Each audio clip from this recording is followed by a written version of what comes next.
In our last episode, after leaving the Yukon government campground in West Dawson on Sunday, June 19th, we traveled approximately 3 hours to navigate the nearly 70 miles over the magnificent top-of-the-world highway. Culminating 33 days on the road in the cool Nana coach, we crossed the U.S.-Canada border at Poker Creek and finally entered Alaska, the final frontier.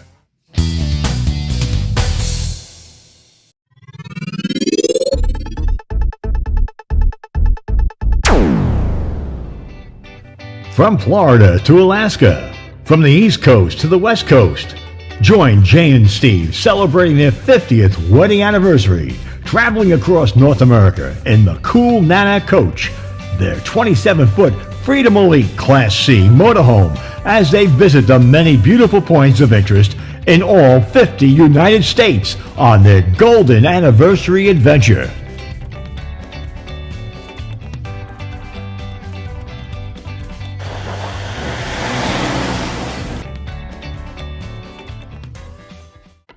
The most northerly land border in the United States, Poker Creek, opens in late May and closes for the winter in early September.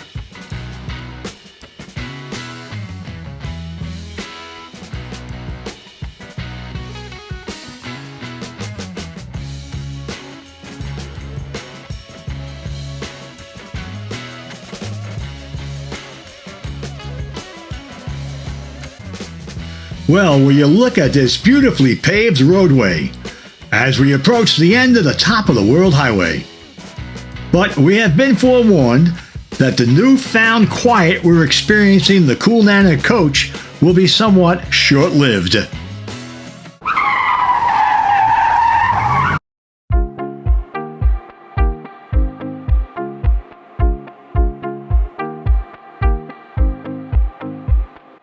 We enter the Taylor Highway at Jack Wade Junction, the official end of the top-of-the-world highway.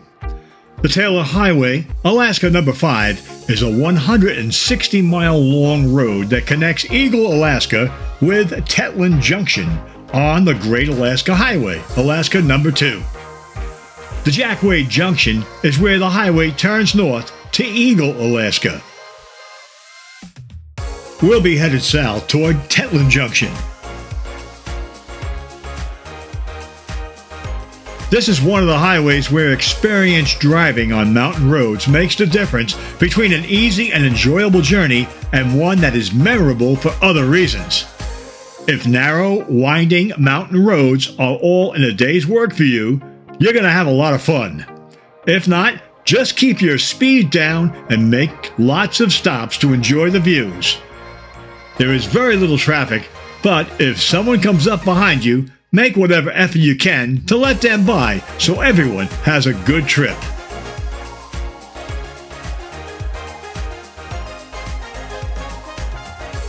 Note there is no shoulder. And yes, that is a very steep, precarious 2,000-foot drop on your right. So be careful.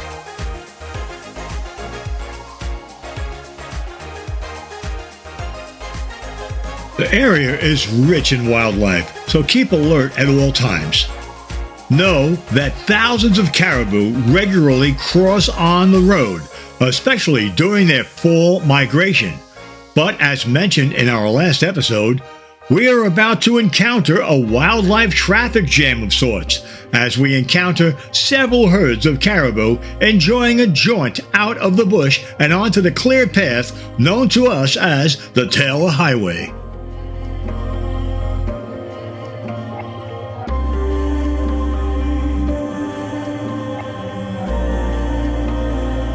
The red flag marks the spot where just last week a Class A RV went off the road while moving over to allow an oncoming vehicle room to pass by. The Class A RV slipped off the roadway, but fortunately, the brush and short trees caught the RV and held it fast while the occupant safely exited. Tow trucks from Fairbanks, some 300 miles away, were called in to pull the RV and put it back onto the roadway. It was an expensive, very expensive, 5-figure tow job.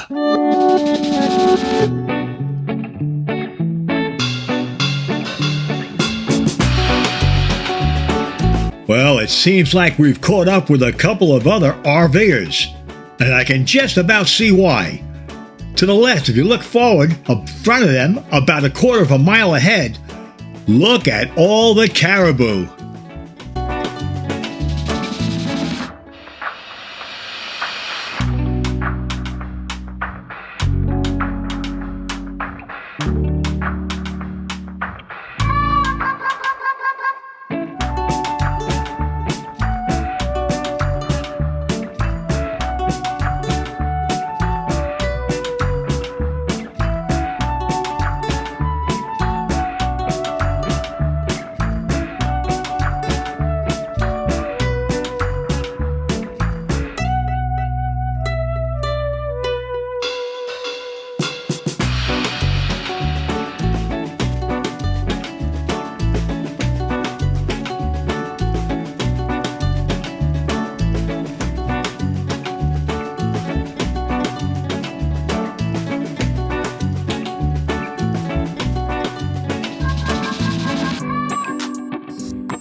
The Taylor Highway, with its bumpy, rut-filled sand and gravel narrow roadway, with its well-known switchbacks, deep downhill grades and curves, and little or no road shoulders.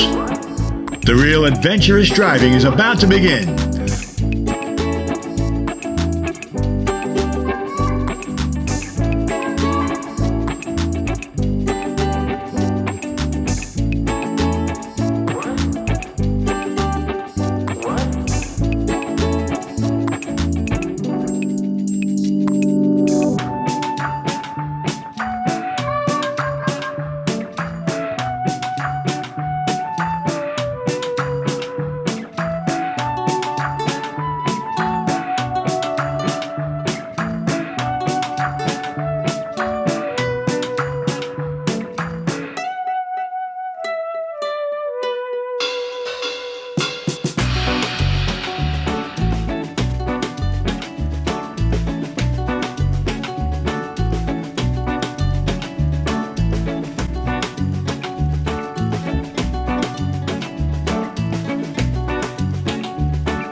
Well, we've reached where the curves and switchbacks make driving very interesting.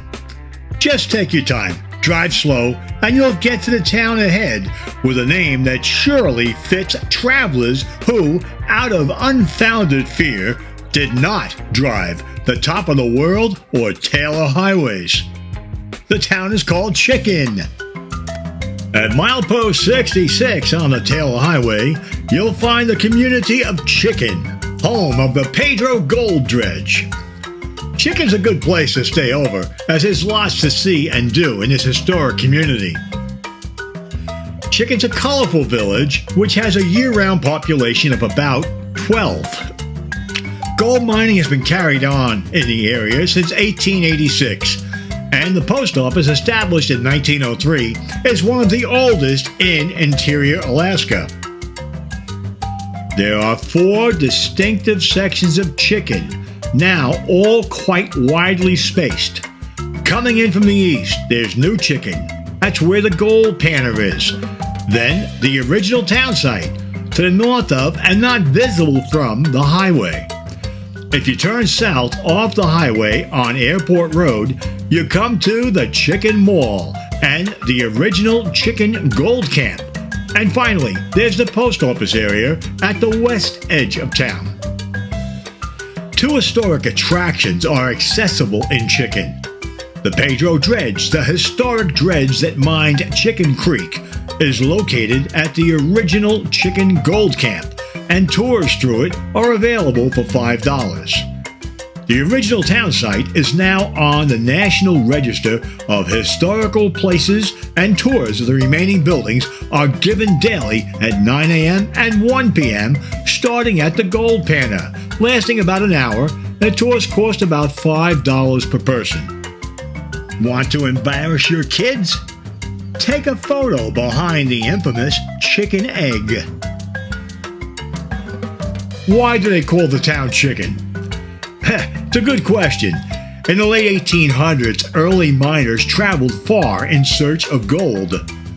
Food was sometimes scarce, but a particular area near the South Fork of the 40 Mile River was abundant in ptarmigan, now the state bird, which bears a resemblance to a chicken.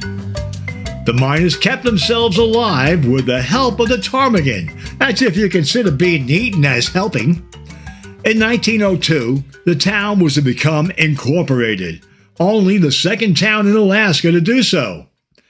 The name Ptarmigan was suggested. The only problem was that nobody could agree on the correct spelling for the word ptarmigan. They didn't want their town name to be the source of ridicule and laughter, so they decided on Chicken. We hope you enjoyed traveling with us on our journey to Alaska, and hope you'll join us on our next episode of our Golden Anniversary Adventure, The Road to Alaska.